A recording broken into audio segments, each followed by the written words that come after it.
现在有请新月集团总裁李新月女士敲响上市钟声。慢着，唐凯，你跑来干什么？这是你能上来的地方吗？赶紧给我滚下去！弄脏了地毯，你赔得起吗？我宣布罢免李新月集团总裁之位，即刻生效。这不是李总的那个废物老公吗？他哪来的权利？八成是看老婆发达了，想钱想的失心疯了。唐凯，你发什么神经？保安，还把他给我轰出去！另外，我再次宣布，唐氏集团撤销对新月集团100亿元的投资，立即生效。唐先生，您在新月集团没有任何职位，凭什么大放厥词罢免李总？因为我就是唐氏集团总裁。你说什么？爸爸，那条项链好美啊，妈妈戴上一定很好看。可惜没有儿童款，不然小念就能和妈妈戴一样的项链了。唐总，您对李总和念小姐真好，定制这么精致的母女项链，李总和念小姐收到肯定很感动。新月和小念对我的好，不比我对他娘俩的少。可是自从念小姐上学来，李总一次都没来接过。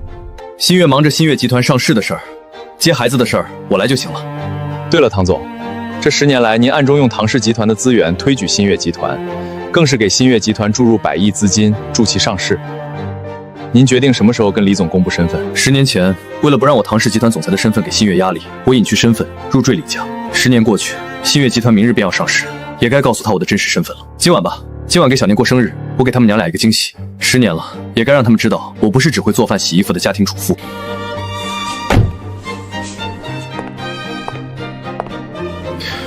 新月，爸爸妈妈，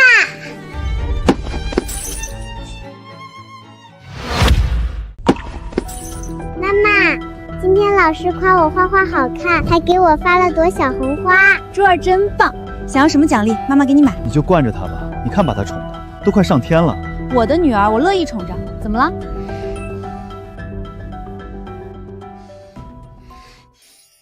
爸爸。咦，爸爸，那是曼曼吗？她也来接我了。她不是妈妈。小念，你看错了。哎，爸爸，项链，我们在商场看到的那个。一大一小母女款。爸爸，这是你送给我的生日礼物吗？我太喜欢了，等晚上妈妈回来，她看到了一定也喜欢。她戴上肯定像个公主。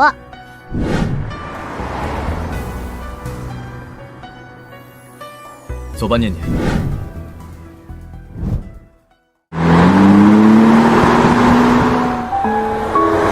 今天是宝贝生日，爸爸妈妈今晚带你去吃大餐。好耶，谢谢妈咪。走吧，念念，我们回家。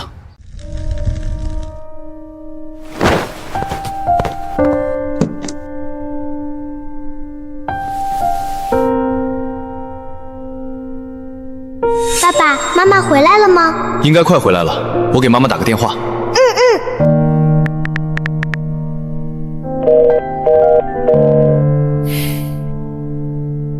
妈妈在公司忙，要不咱们先吃饭吧？我要等妈妈回来。李新月，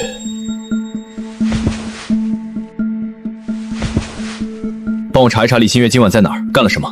唐总，查李总，她可是您妻子，您查。是。别走了，今晚陪我。行了，这都2点了，我得回去，不然被他发现什么就不好了。他就是个吃软饭的，怕他干嘛？怕他？明天就是公司上市的日子，我是怕闹出什么幺蛾子影响上市。好吧，我就再忍1天。等公司上市，我立刻让他滚蛋。再忍一忍，快了。我先走了，你照顾好珠儿。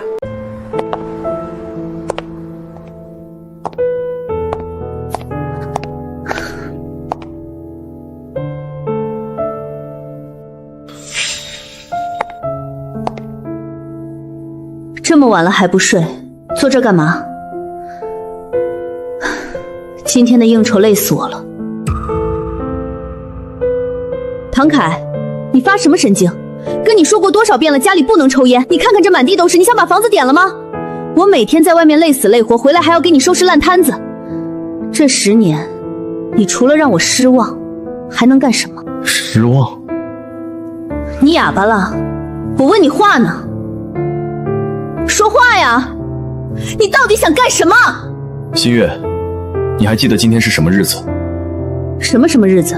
你生日，还是咱们10周年结婚纪念日？唐凯，你能不能别天天整这些没用的？我脑子里装的是公司上市的事情，不是你这些鸡毛蒜皮的小事。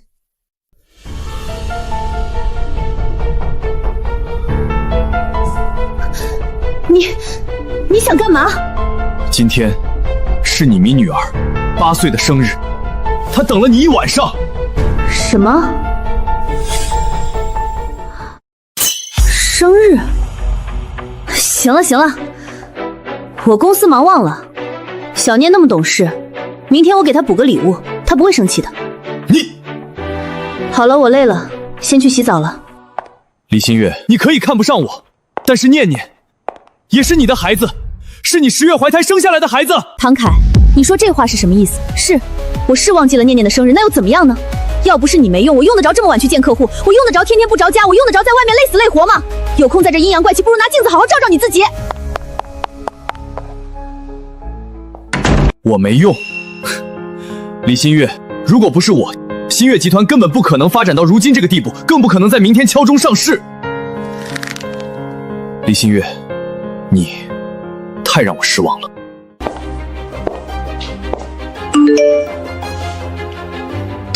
唐总，调查结果发您了。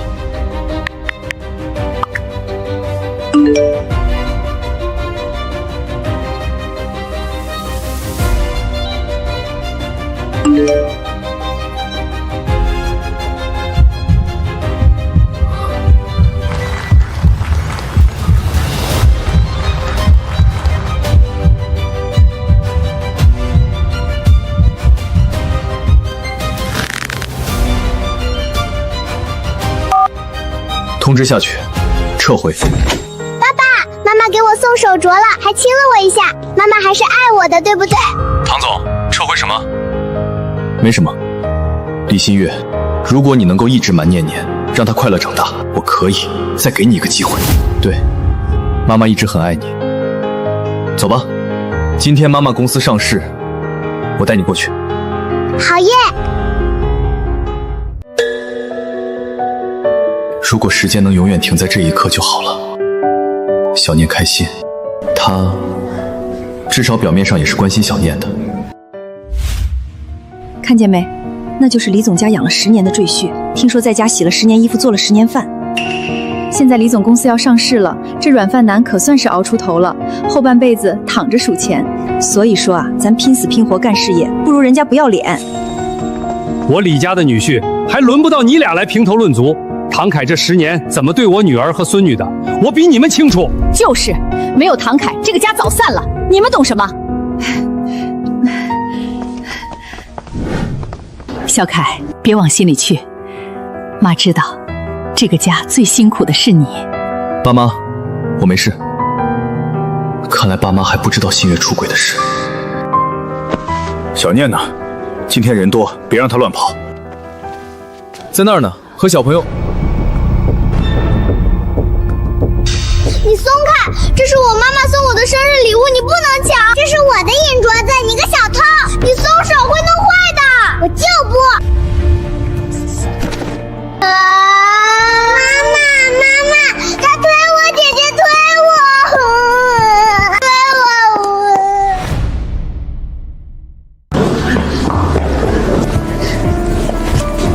爸爸，我没有推他，是他抢我镯子。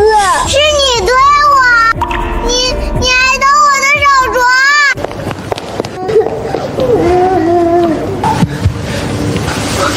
珠儿不哭，爸爸教过你的，受了委屈要怎么办？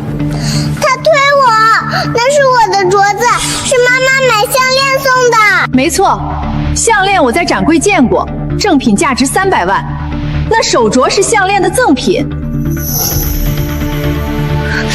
小念，别闹，把手镯还给妹妹。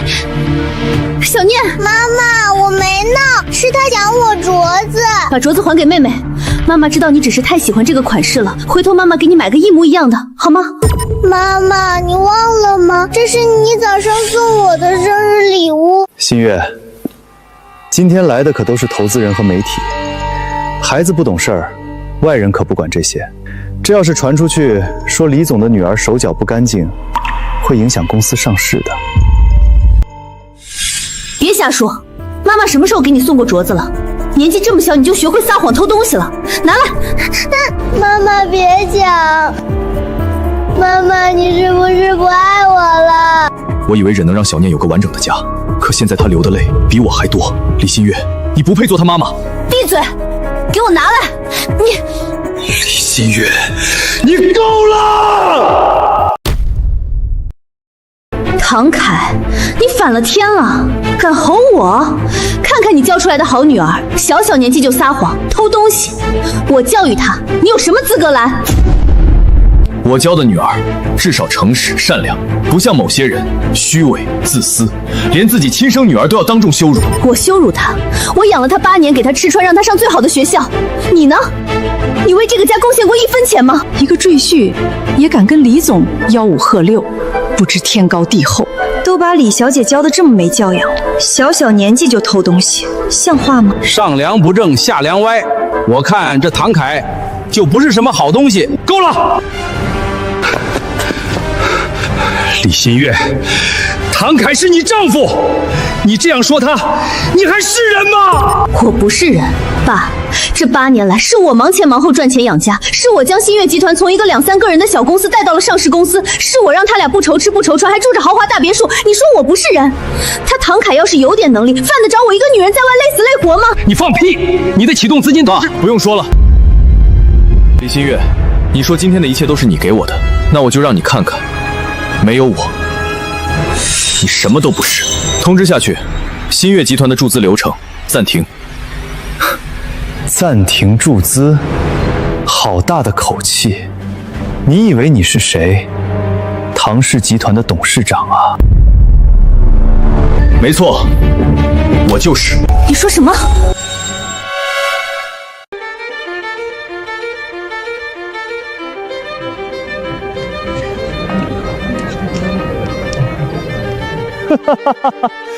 唐氏集团的董事长？唐氏集团的董事长什么身份？你又是什么身份？你要是唐氏集团的董事长，我就是咱大夏首富。就是，我见过唐氏集团董事长，人家都60多岁了，你要冒充也得先打好草稿吧？真不怕在这儿出洋相吗？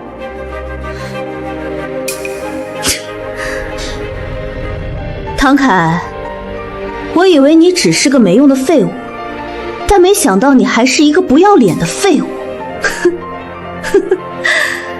我知道你死要面子，想在这个场合哗众取宠得到我的重视，但你也不能冒充唐氏集团董事长啊，人家是你能冒充的吗？你天天在家洗衣服做饭，大概不知道唐氏集团今天也派了代表来参加敲钟仪式的，你是不是董事长？等下人家来了便知道。趁现在他们还没到，赶紧带着你这偷东西的女儿滚蛋！就是，赶紧滚，别在这丢人现眼了。对，别影响李总公司上市的吉时。好啊，我看他们有没有种，敢要我滚！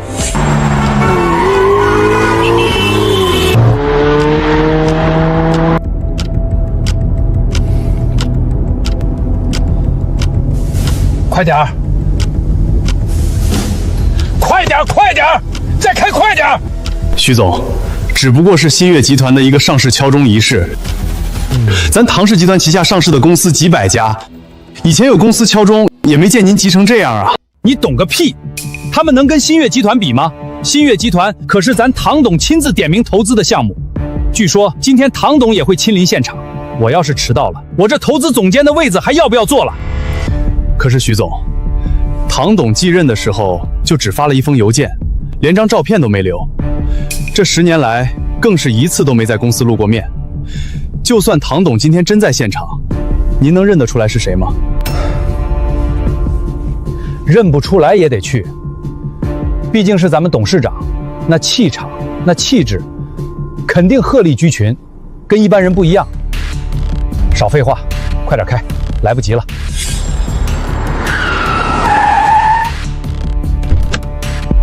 唐氏集团投资总监徐文强到。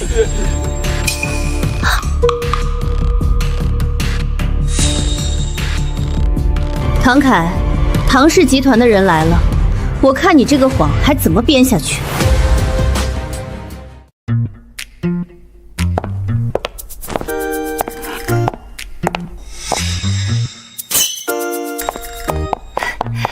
徐总，您可算到了。李总，恭喜恭喜啊！今天可是新月集团上市的大日子。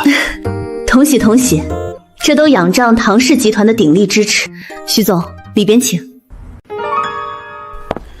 徐总，您来的正是时候。咱们这儿好好的敲钟仪式，竟然跑进来一个不知死活的神经病，公然冒充唐氏集团的董事长。什么？冒充唐氏集团的董事长？反了天了！谁给的狗胆？喏，就是他在大放厥词，说他是唐董，还嚷嚷着要暂停对新月集团的100亿注资。虽然没见过唐董，但听公司高层说唐董德高望重，杀伐果断，怎么可能是眼前这个满身油烟味的年轻人？小子，你知道咱唐氏集团的董事长是谁吗？在这儿瞎冒充，你是不是不想活了？唐凯，怎么变哑巴了？刚才装逼的能耐呢？现在唐氏集团的徐总亲自站在这儿，他会没见过唐董？露馅了吧？识相的，赶紧跪下来给徐总磕头道歉，然后乖乖滚出去。徐总大人有大量，或许就不跟你计较了。唐凯，你耳朵聋了，听到没有？快跪下给徐总道歉！你自己不要脸，别在这恶心人。小凯，冒充什么不好，非要冒充人家唐氏集团的董事长，这下踢到铁板了吧？老头子，这可该怎么办啊？能咋办？难道就放任小凯出事不成？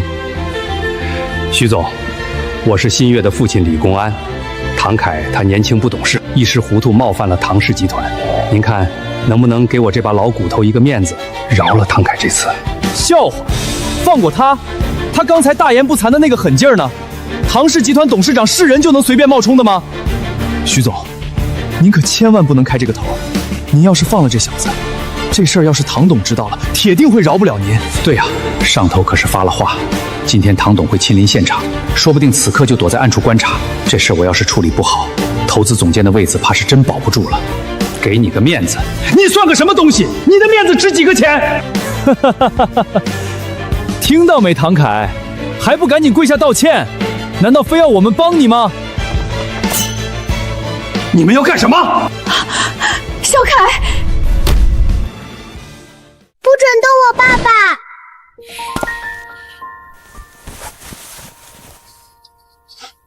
小念，退后，爸爸来。徐文强，你入职唐氏集团3年零4个月，从投资经理升到投资总监。你的任命书，你经手的每一笔投资，包括你对新月集团的投资评估报告，都是谁签的字？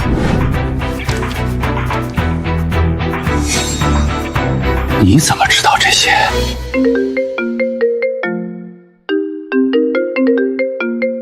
小徐，你到哪里了？陈总，我已经到敲钟仪式现场了。按照您的吩咐，给新月集团的100亿注资的合同也拿过来了。4年100亿，合同拿来了，这下谁也拦不住我们上市了。废物，唐氏集团盖了公章的100亿合同就在那儿，你不是说要撤回吗？你撤啊！刚接到通知，注资新月集团的程序暂停，合同撤回。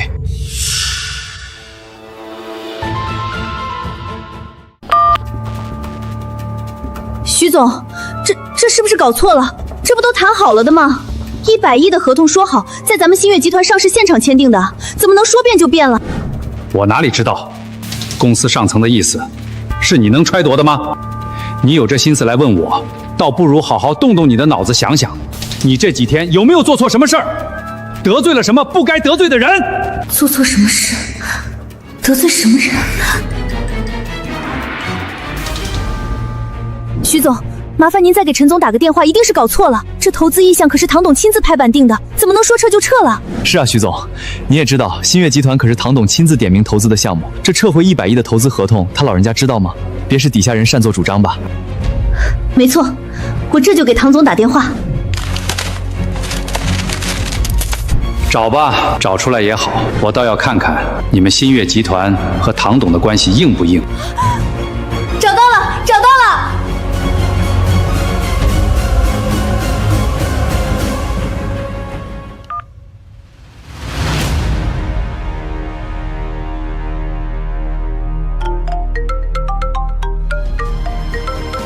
什么？唐总就在现场？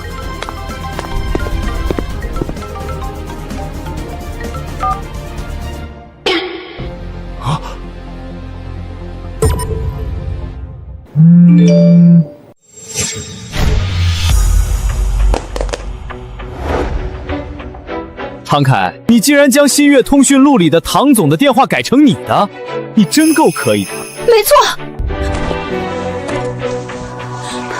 对，肯定是这样。唐凯，你什么时候改我通讯录的？是不是趁我睡着的时候？呵呵，我就说嘛，你怎么可能是唐董？你在我家洗了10年衣服，做了10年饭，唐氏集团的董事长会来我家入赘？没错，哪有董事长给人当10年赘婿的？这唐凯也太不要脸了，偷看老婆手机设置铃声，这么下作手段都使得出来。徐总，您看，他就是个惯头。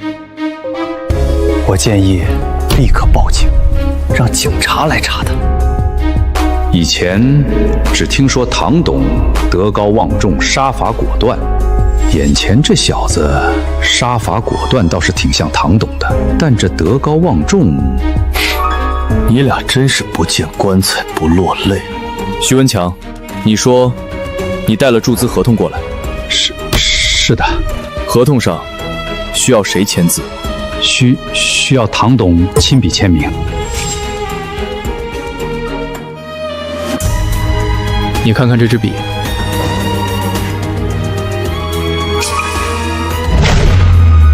编号001，唐董的签字笔只此一支，绝不外借。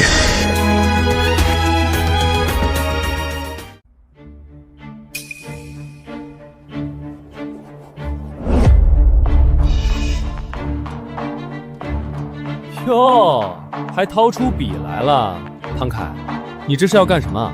给我们签个欠条，还是想学认罪签字画章？就是，一支破笔能值几个钱？唐凯，我告诉你，你今天要么跪下来给徐总道歉，承认你冒充唐董招摇撞骗，要么我让保安把你轰出去。到时候你可就不是丢脸那么简单了。唐凯，你听见没有？跪下道歉！你要是还有点良心，就别在这儿给新月集团添乱。你知道你这一闹，公司市值要蒸发多少吗？就是，拿支笔出来能说明什么？我包里也有笔。唐凯真是疯了，越演越像那么回事儿。赶紧跪下道歉吧，别在这丢人现眼了。道歉！老头子，这可怎么办啊？小凯他……徐总，您倒是说句话呀！这种骗子就该闭嘴！你他妈懂什么？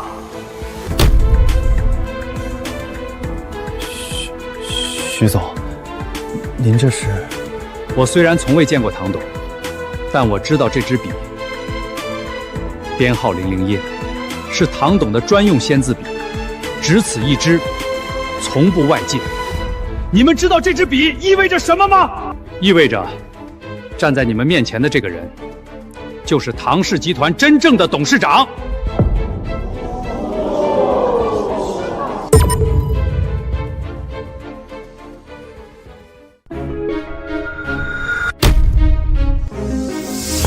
完了！我刚才都放了什么狗屁，这下全完了。小凯是千亿集团的董事长，这怎么可能？爸爸，那个叔叔为什么突然那么大声呀？因为他终于想明白了。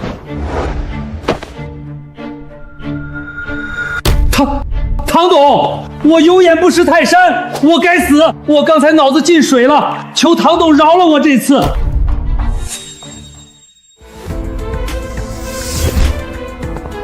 你们两个狗男女，好大的胆子，竟敢让唐董给你们下跪！你们知不知道唐氏集团市值几千亿？你们那个破新月集团在唐氏面前连根毛都算不上。还有你算个什么东西？也敢在这儿对唐岛吆五喝六，还大夏首富，你也配？等等，徐总，我敬重您，但您这结论是不是下得太草率了？你什么意思？一支笔能证明什么？就算这支笔是编号001，是唐董专属又怎么样？笔是死的，人是活的。徐总，您就凭一支笔就断定他是唐氏集团董事长，这也太儿戏了。万一这支笔就是他从唐董那里偷来的呢？对啊，一支笔确实说明不了什么，万一真是偷的呢？你们想想，唐氏集团是什么体量？1000亿帝国，董事长会给人当10年上门女婿，会天天围着灶台转，我怎么想都觉得不对劲。是啊，对啊，没错，这支笔一定是他偷的。徐总，您是不知道，这唐凯就是一个没用的赘婿，他怎么可能是唐氏集团董事长？徐总，您刚才也说了，您从来没见过唐董，那您凭什么断定他就是？万一真正的唐董正在来的路上，看到您给一个神算下跪，您这总监的位置还保得住吗？是啊，万一呢？唐先生，您还有别的证据吗？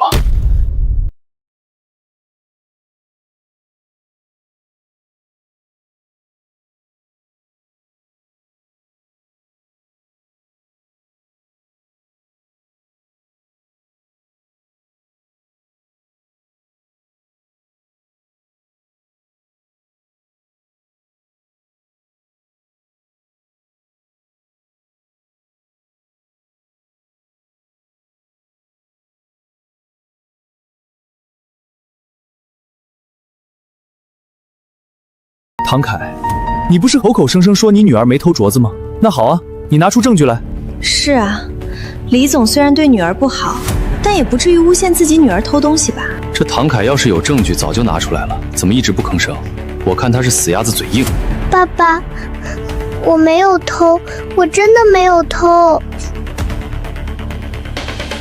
怎么，没话说了？拿不出证据了？唐凯，你要是识相一……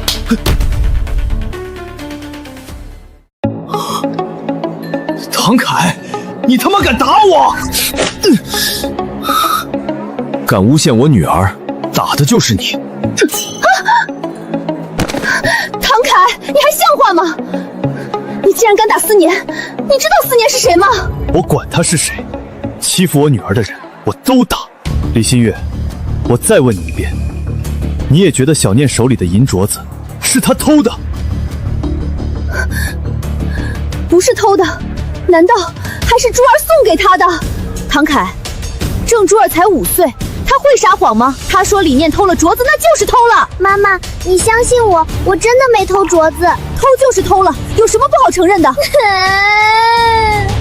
小念，爸爸问你，那个镯子是谁给你的？是妈妈给的，早上妈妈亲手给我戴上的。李新月，你听到了吗？我再问你最后一次，镯子是不是你给小念的？不是，我从来没有给过他镯子，那是我送给珠儿的。好，很好。那大家就好好看看这到底是怎么回事。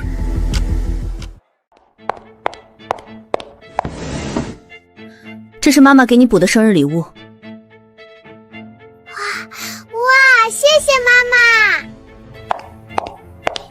喂，思年，好，我马上到。新月，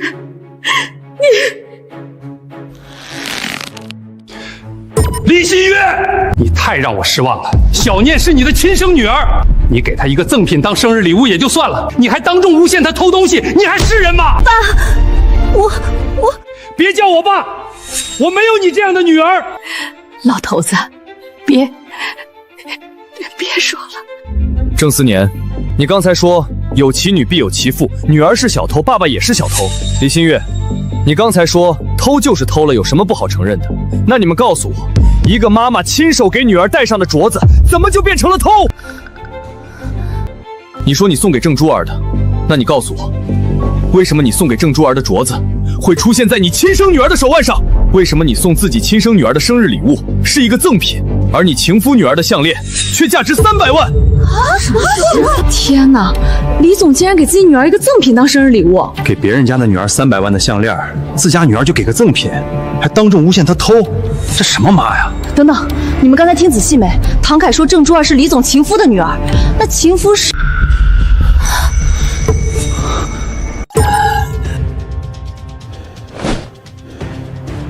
唐凯，你口口声声说我是李总的情夫，说我和李总有一腿，你有什么证据？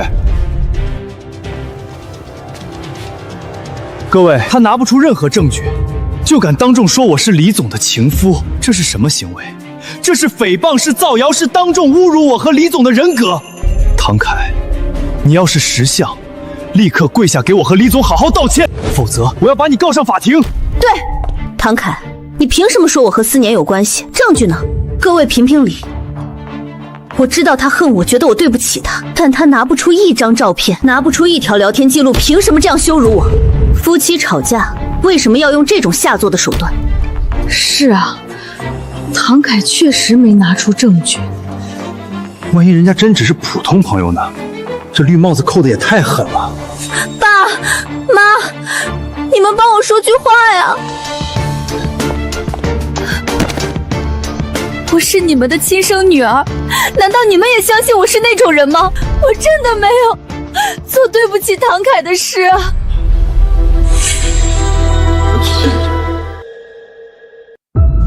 老头子，新月她毕竟是咱们的亲生女儿啊！小凯，我知道新月对不起你，我知道她亏欠你太多，但是你说她和思年有那种关系，你有证据吗？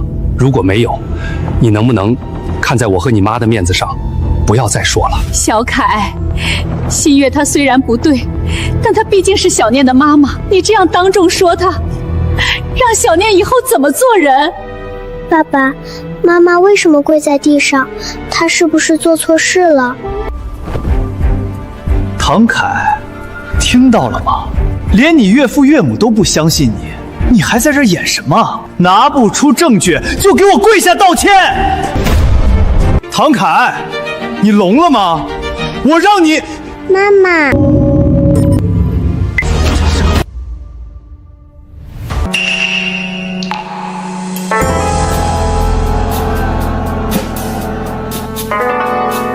妈妈，我怕，妈妈抱我，我害怕。新月，他刚才叫你什么？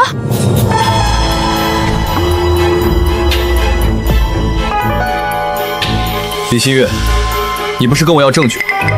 这个孩子就是你出轨的铁证。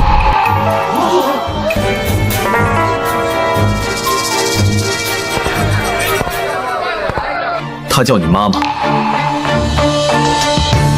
你告诉我，她的父亲是谁？是不是他？太不要脸了！天哪，郑珠儿叫李总妈妈，她真是李总的私生女。太不要脸了！自己出轨和别人生了孩子，还当众诬陷亲生女儿偷东西，这是什么恶毒的女人？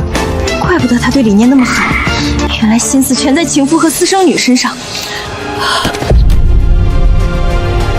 李新月，你真的……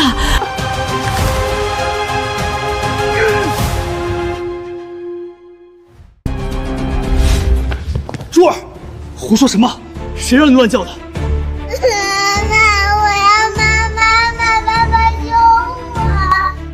对，珠儿就是我女儿，那又怎样？承认了，他居然承认了！真不要脸，当着老公的面承认私生女。唐凯，你以为让珠儿喊我一声妈妈就能打倒我了？我告诉你，珠儿就是我女儿，但我和思年是清白的。啊？郑珠儿叫她妈妈，她承认了，但又说和郑思年是清白的，这什么逻辑？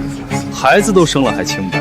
各位，珠儿是我的女儿没错，但这能证明什么？能证明我和思年有不正当关系吗？珠儿是我的干女儿，我是珠儿的干妈，这有什么问题吗？各位都是做生意的，认个干闺女、干儿子不是很正常的事儿吗？我把珠儿当亲生女儿疼爱，珠儿叫我一声妈妈有什么问题？这也叫出轨的证据？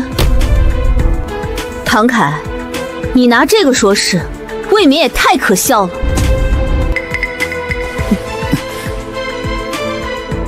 对，没错，李总是珠儿的干妈。珠儿，告诉叔叔阿姨们，李总是你的什么人？干妈是珠儿的干妈。幸好当初留了一手，那时候让珠儿当着外人要喊新月干妈，不然这关真过不了了。听到了吗？孩子都说了是干妈。唐凯，你还有什么好说的？你拿一个5岁孩子的话当证据，你还要不要脸了？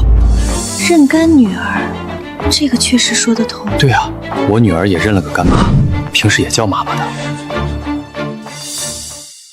各位，我认个干女儿有什么错？我疼爱干女儿有什么错？可他唐凯呢？他拿一个5岁孩子的话就当众污蔑我出轨，污蔑我和思年有私情，这是什么行为？这是诽谤，这是对我人格的侮辱！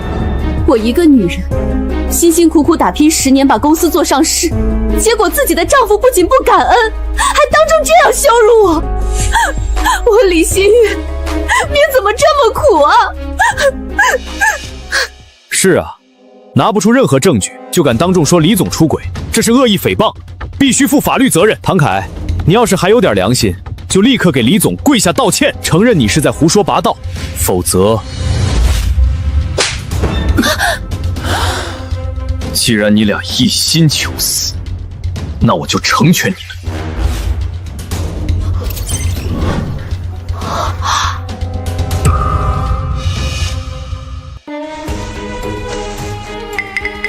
妈，你先带小念去休息室，接下来的事不适合他在场。小凯，有什么是孩子不能看的？小凯让你去你就去，别婆婆妈妈。小念乖，跟奶奶去休息室吃好吃的。小念，爸爸要和妈妈谈一些大人的事，你去在休息室等爸爸，好吗？哟，唐凯，你这是演的哪出啊？把孩子支走是怕他看到自己的窝囊废爸爸有多丢人吗？还接下来的事不适合他看，你是要当众表演跳楼啊？唐凯，你少在这装神弄鬼，有证据你拿出来啊！有什么不能让孩子看的？我看你根本就是没证据，故意给自己找台阶下。对对对，大家看明白了吧？他这是要跑路，先把孩子送走，自己再找借口开溜。我告诉你，唐凯，今天你休想走。你们想知道为什么不让小念在场吗？不就是怕丢人吗？因为接下来我要给你们看的是一个母亲出轨6年，生下私生女，背叛婚姻的全部证据。这些肮脏的东西不是一个8岁小孩该看的。李新月，你可以不要脸，但我的女儿不能因为你留下心理阴影。李新月、郑思年，你们不是要证据吗？那我就给你们。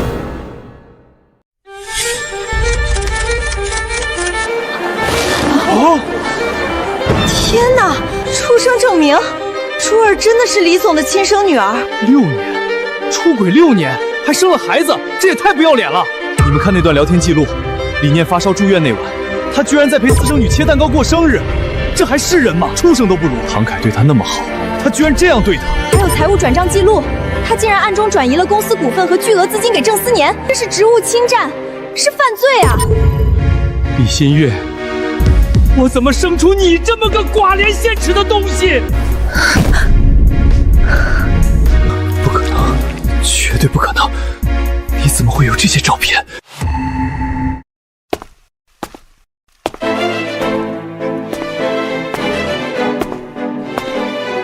李新月，这些证据够不够定你一个婚内出轨？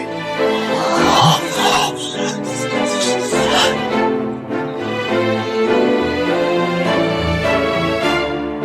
！6年，你背叛了我6年！我在家做饭、洗衣服、带孩子的时候，你在跟他说那个废物还在家等着。我女儿发着高烧，哭着喊妈妈的时候，你在跟她说明天一早就来。我女儿生日在家等着你回来的时候，你却和别的男人鬼混。李新月，你告诉我，你把我当什么？你把我们的女儿当什么？你把这段婚姻当什么？10年，我用10年时间，把一个小作坊做成了准上市公司。你从一个普通女人捧成了身价数十亿的总裁，而你用10年时间教会了我一件事：有些人不值得。没错，我是出了轨又怎么样？但还不是因为他。如果10年前不是因为你嫌弃思年家穷，我早就嫁给思年了。我早就嫁给思年了，这时候还会有这事儿吗？还有你，明知道我有喜欢的人了，你却还要逼着我和你结婚。我这么做根本就不是出轨，只是为了找回自己的真爱。我为了真爱，有错吗？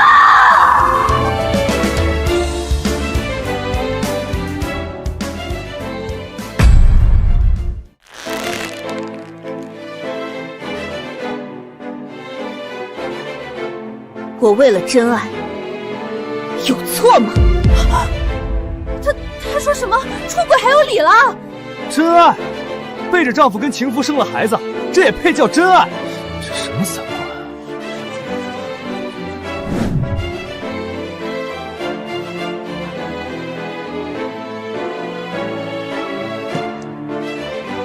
唐凯，你怎么不说话了？你不是挺能说的？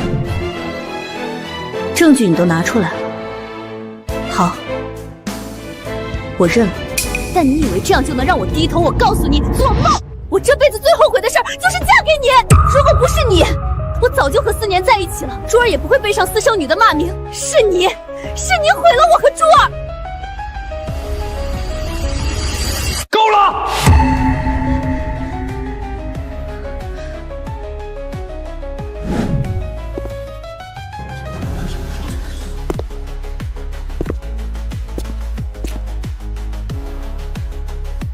你说什么？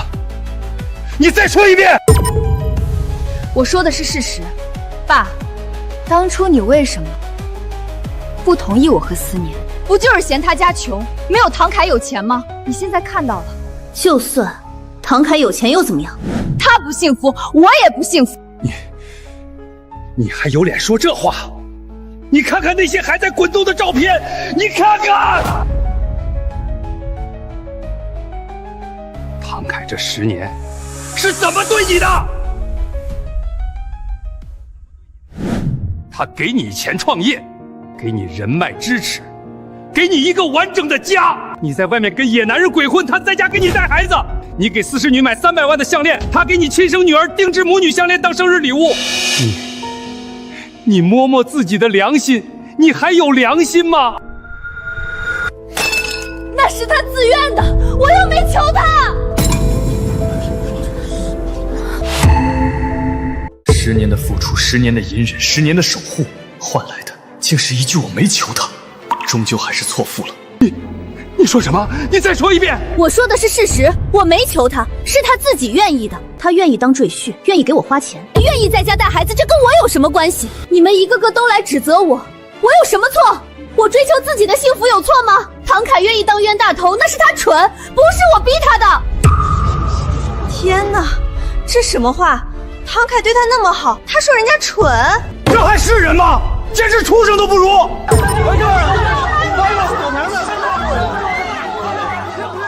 唐凯，你不是要审判我吗？来啊，你还有什么招，尽管使出来。我李新月今天就把话撂在这儿，你拿我没办法。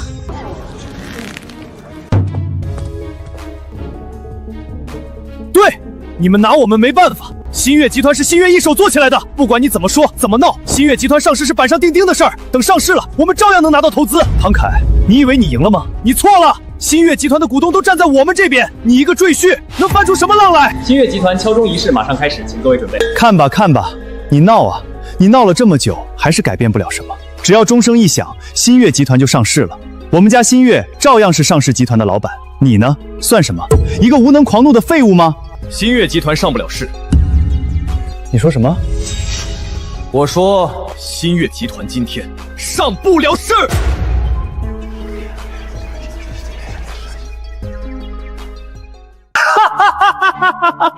唐凯，你是不是被绿叔幻觉了？你说上不了市就上不了市，你以为你是谁？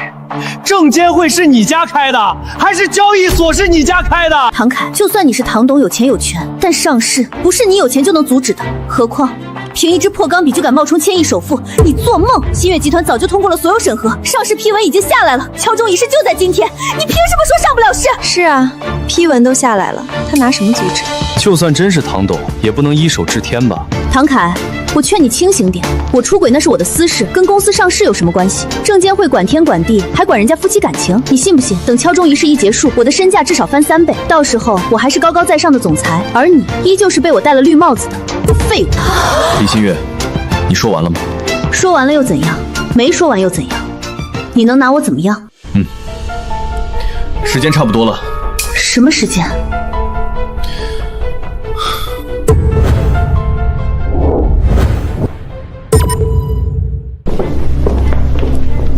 那是证监会的王主任。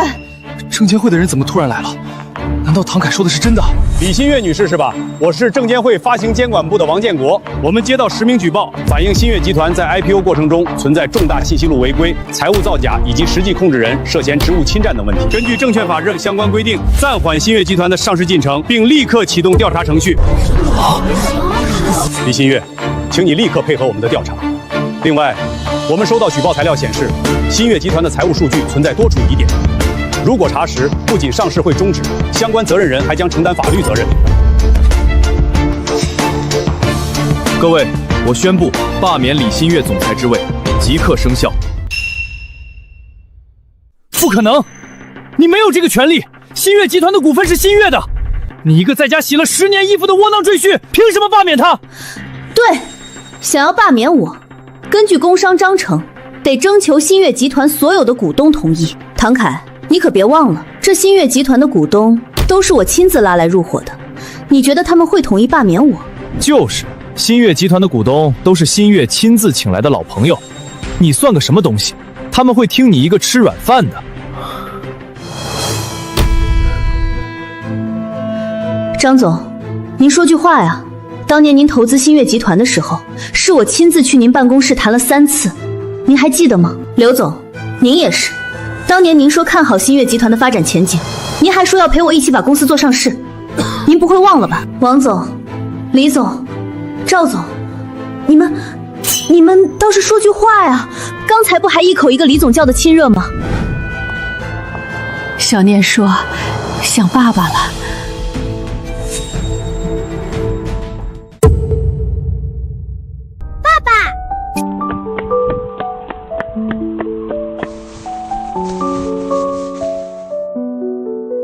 爸爸奶奶说妈妈做错事了，妈妈是不是不乖？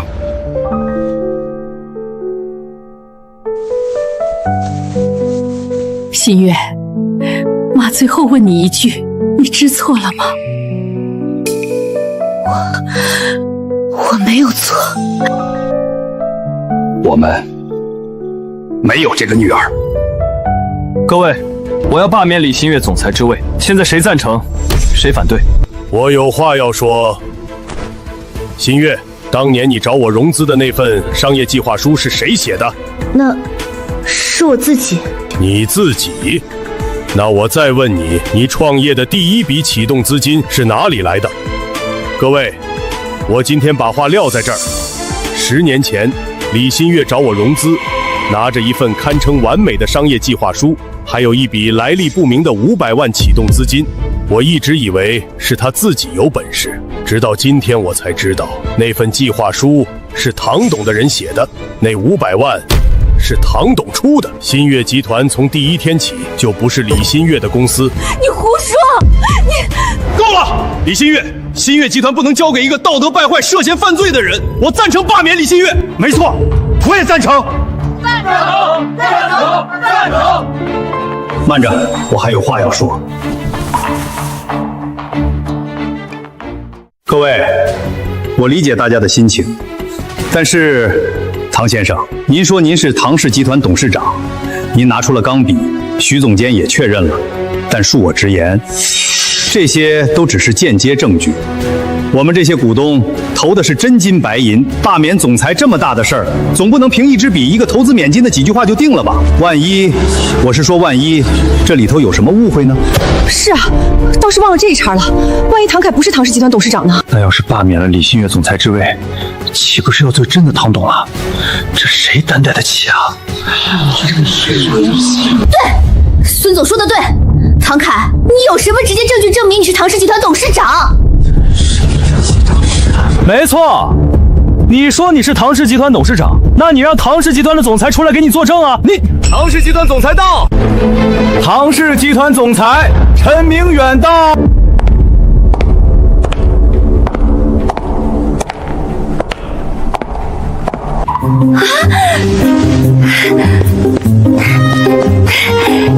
您来了，陈总，您终于来了。李小姐，我们又见面了。李总，你这排场很大呀！刚才是谁在叫嚣，让我这个唐氏集团总裁作证的？是你吗？陈总，我刚才声音太大，吵到您了，真不好意思。但都怪他，是他冒充咱唐氏集团董事长，我也是出于维护咱唐氏集团的利益才大声说话的。哼，咱唐氏集团，你算个什么东西，也敢说咱唐氏集团？唐董，我来晚了。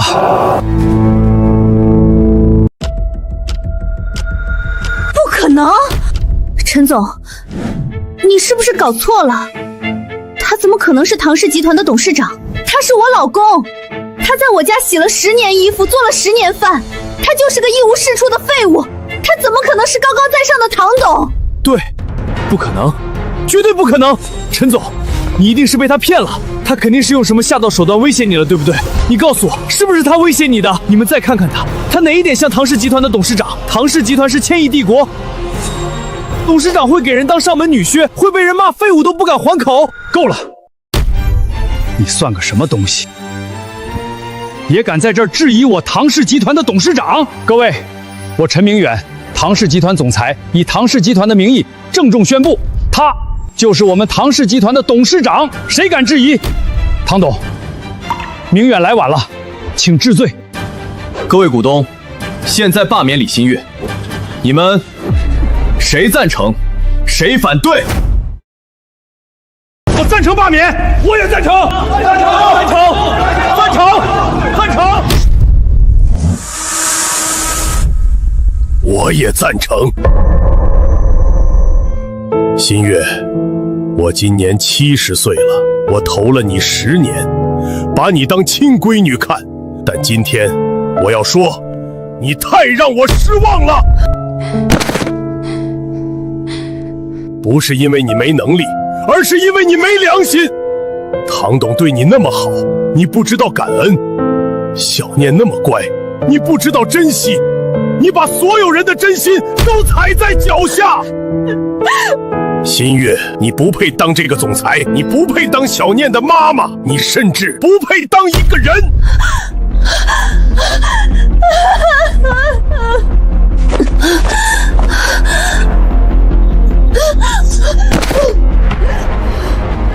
唐凯，我错了，我们夫妻啊，你给我一次机会，原谅我吧，求你了。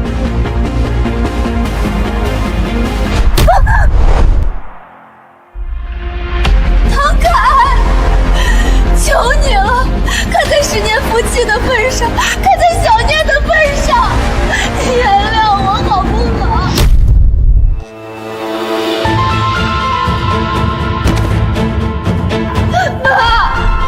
你帮我说句话，你帮我求求唐凯，求你了吧！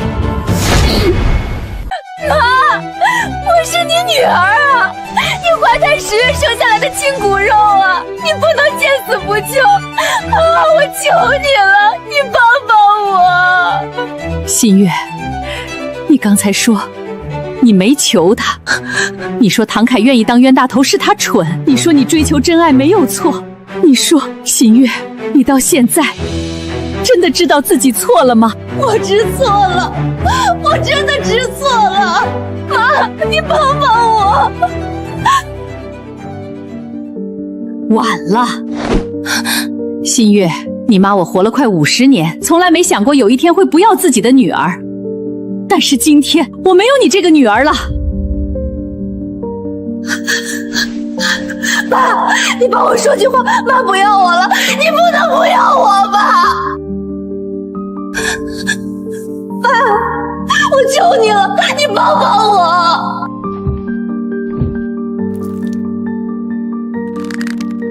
新月，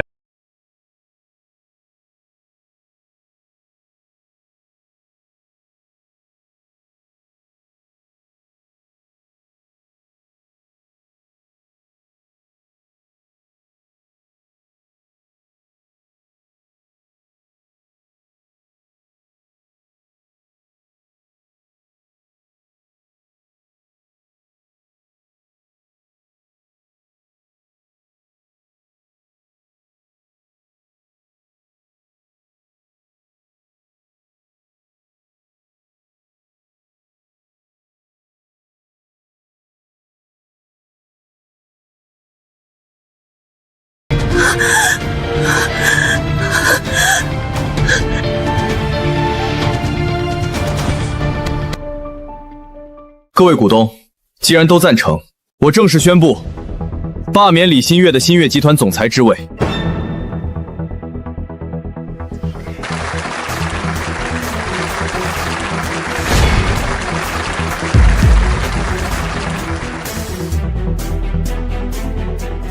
散会。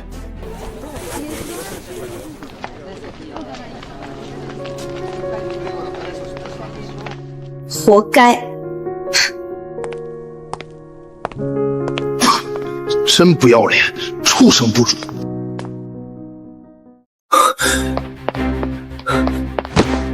走，走吧，别在这儿丢人了。新月，你忘记了，我们挪走了2000万到私人账户，就算没有公司了，又能怎样？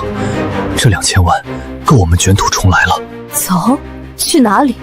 我什么都没有，公司没了，钱没了，爸妈没了，丈夫没了，女儿也没了，都是你，都是你害的！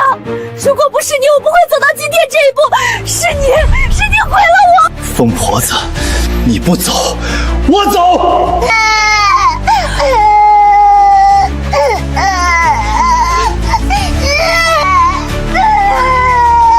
郑思年，你站住！你不能走，你不能丢下我！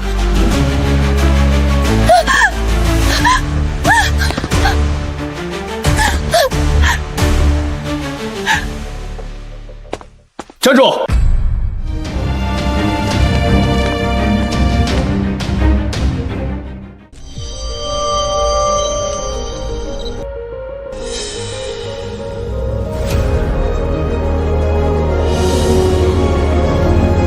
唐凯，我承认你赢了，但你为什么要拦我？你也没资格拦我，我既不是唐氏集团的员工，也不是新月集团的员工。你凭什么拦我？怎么，你是唐氏集团的董事长，就能随便限制人身自由了？我告诉你，这是犯法的，信不信我现在就报警抓你？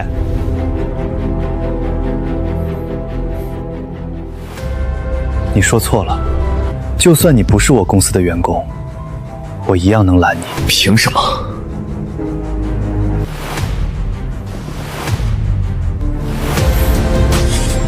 凭什么？凭的事儿可多了，不过你的事容后再处理。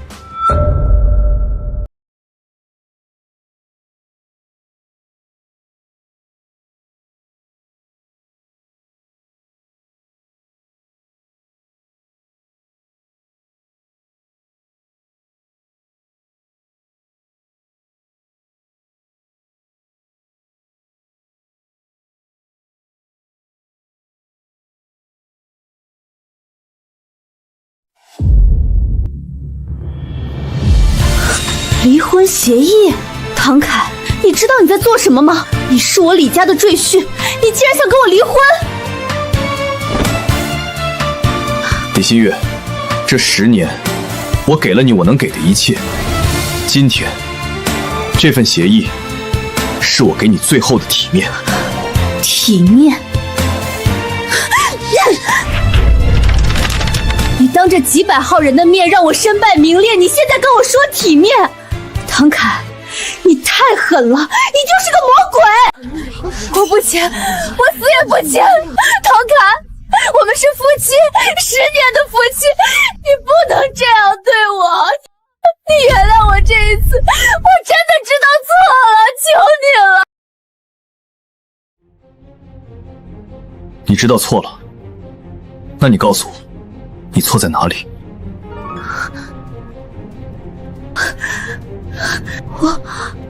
我不该出轨，不该和思念，不该。就这些？我不该对小念不好。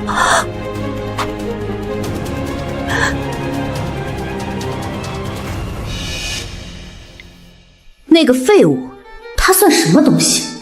要不是看在钱的份上，我早就让他滚蛋。等公司上市，我一句话就能让他净身出户，带着他那宝贝女儿滚出李家。李新月，你说的每一个字，我都记得。你说的废物，你说的滚蛋，你说的净身出户，现在我把它还给你，签字。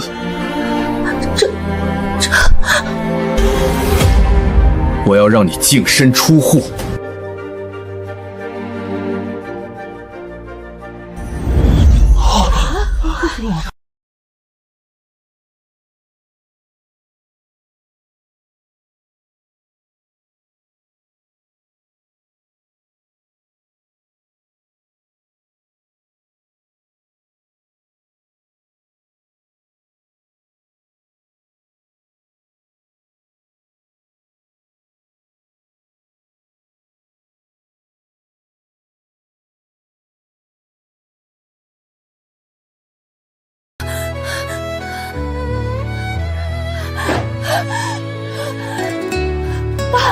爸，你们帮我说句话啊！我不能离婚，我不能净身出户。如果净身出户，我什么都没有了。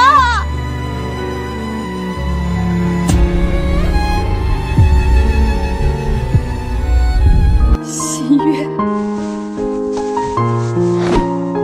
新月，你到现在还不明白吗？不是唐凯要毁了你，是你自己毁了你自己。这10年，唐凯是怎么对你的？你又是怎么对他的？你摸着良心说，你对得起他吗？爸，我知道错了，我真的知道错了，再给我一次机会，好不好？机会？唐凯给过你多少次机会？你自己数数。小念3岁发高烧那次你不在，小念5岁幼儿园汇演那次你不在，小念8岁生日那天你还是不在。新月，你错过了多少次机会？你自己说。我帮不了你，你造的孽你自己还。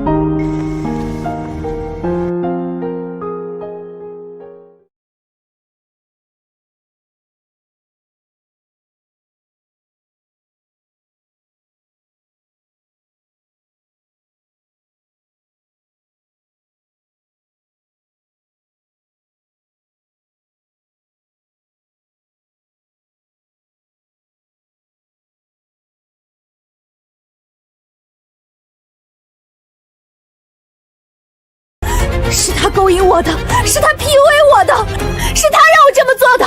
唐凯，你要怪就怪他，都是他的错。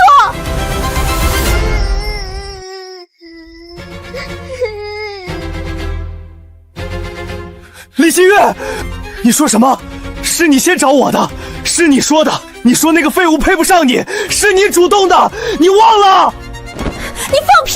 是你3番5次的找我，是你说我值得更好的，是你毁了我。我毁了你，李新月，你摸着良心说，这6年是谁给你出谋划策？是谁帮你在公司安插人手？是谁帮你转移资产的？是是我，都是我在帮你。你现在想把我推出去当替罪羊，做梦！你闭嘴！这4年你不是人，你利用我，你骗我，你毁了我的一切。我利用你，你搞清楚，是你先找我的，是你说要和我在一起，等公司上市就甩了那个废物。现在出了事，你想让我一个人扛，门儿都没有！天哪，这两人真是太恶心了。刚才还信誓旦旦说真爱，现在就互相甩锅了。狗咬狗，一嘴毛，活该。爸爸，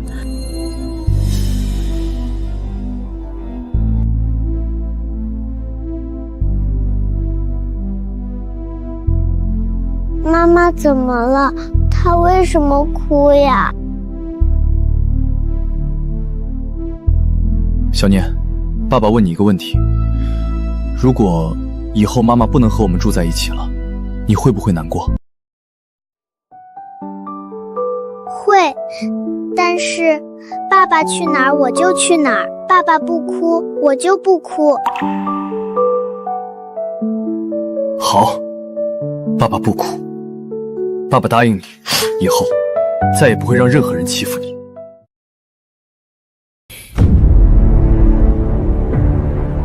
李新月，我最后问你一次，签不签？新月，我们有女儿了。妈妈，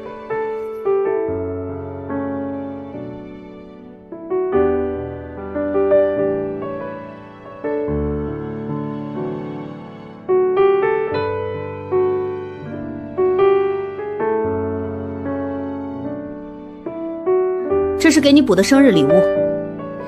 哇，谢谢妈妈。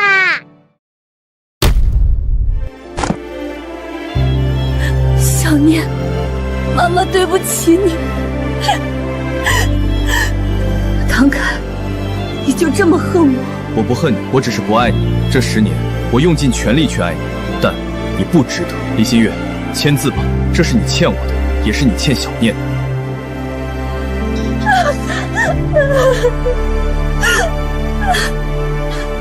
他的事儿处理好了，现在该你了。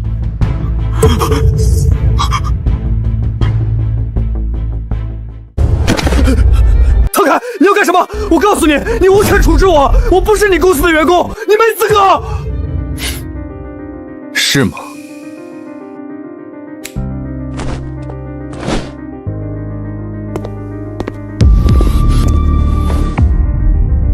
郑思年，32岁，毕业于江北大学工商管理专业。 5年前，你以创业失败为由接近李新月，实际上，你当时名下早就注册了一家公司，叫猪年科技，注册资本50万，法人代表是你母亲刘桂兰的名字。这家公司从注册第一天起就没有过任何实际业务，但它有一笔流水。5年前，新月集团第一笔技术咨询费50万元打入了这家公司的账户，而当天，这笔钱就被转入了你的个人账户。你利用李新月对你的信任，以外包合作为名，伙同他通过虚报项目支出、伪造采购合同、虚构技术咨询等方式，5年时间累计转移新月集团资金2347万元，全部流入你控制的离岸账户。天哪，2300万！这哪是出轨，这根本就是犯罪啊！5年2000多万，平均1年将近500万。你血口喷人，这些都是正常业务往来，我有合同，有发票，你凭什么污蔑我？合同？你说的是这些？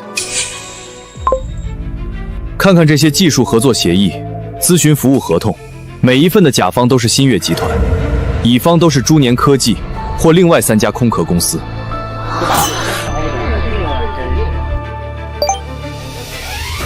这些合同上的公章是李新月私自盖的，而乙方公司的法人代表分别是你母亲、你舅舅和一个根本不存在的刘伟。郑思年，你把他们拉出来垫背，你真不怕我把他们全都送进大牢？还有，唐凯，你有完没完？自然是没完。你以为把资金拆成几十笔小额转账，通过4个不同国家的账户洗一遍，就查不出来了。你看，这个尾号7703的账户，开户人是 Tom Brooks， 实际控制人郑思年，账户余额至今还剩1800余万。你以为这就完了？你还利用职务之便，注意，你在新月集团的职务是战略发展部顾问，虽然是李新月私设的虚职，但你确实接触到了新月集团的核心技术资料。你将新月集团3项核心技术的商业机密，以技术合作的名义泄露给竞争对手恒盛集团。左边是新月集团的专利文件，右边是恒盛集团后来申请的技术专利，相似度高达85%以上，获利800万元。这笔钱通过郑珠儿名下的教育基金账户接收，一个5岁孩子的教育基金，一次性存入300万欧元。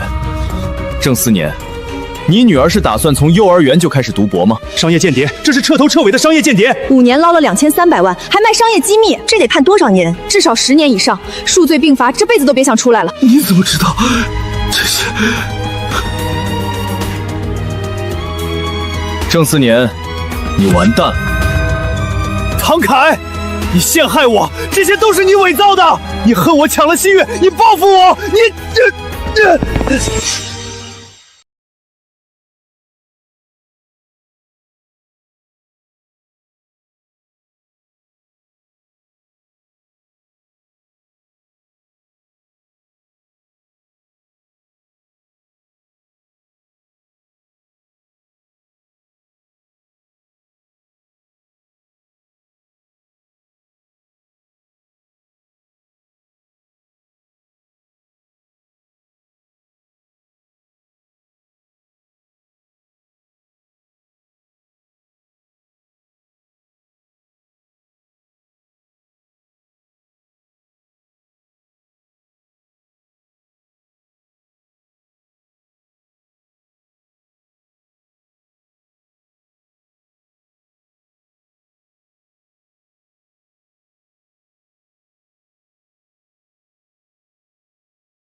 金针大队，李新月、郑思年，我们是市局金针支队，接到唐氏集团报案，你们涉嫌职务侵占、挪用资金、侵犯商业秘密，这是拘留证，请跟我们回去配合调查。完了，全完了！不要！我没有，我真的没有。唐董，感谢您提供的证据材料，材料非常详实，我们会依法处理。辛苦你们了。所有转账记录、合同文件、聊天记录，我已经让助理整理成电子版和纸质版，稍后移交。带走。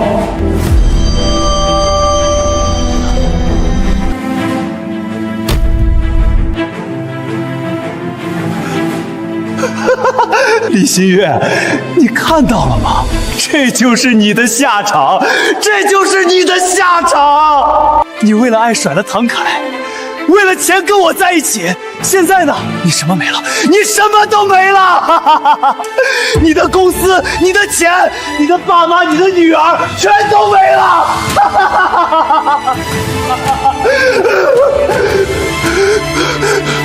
珠儿呢？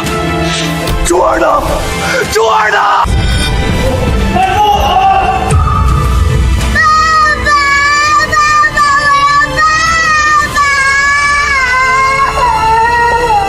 珠儿，爸爸对不起你。爸爸，带走。爸爸，对不起你。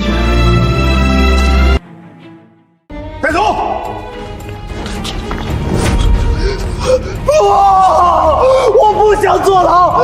李新月，你个贱人，都是你害了我！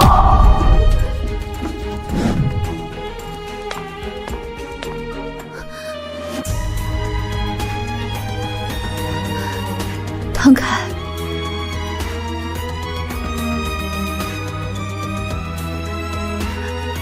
你还恨我吗？不恨，我只是不认识。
被告人郑思年犯职务侵占罪、侵犯商业秘密罪，数罪并罚，判处有期徒刑15年，并处罚金500万元。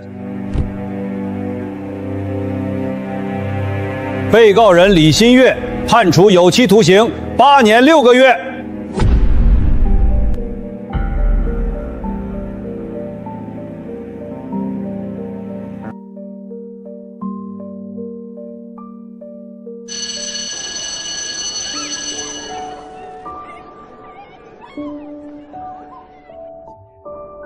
小念，在学校要乖乖听话，放学爷爷来接你。知道啦，爷爷再见。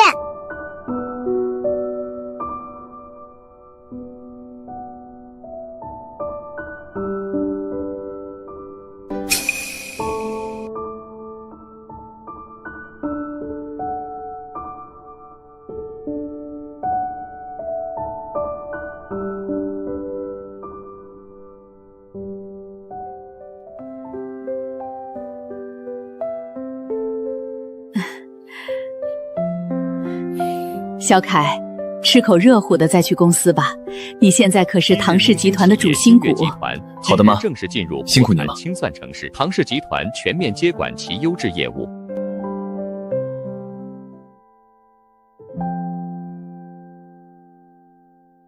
这10年，我以为我在守护一个人、一个家，到头来发现，我守护的从来不是李新月，不是李家，不是新月集团，我守护的是身边这个叫我爸爸的小女孩。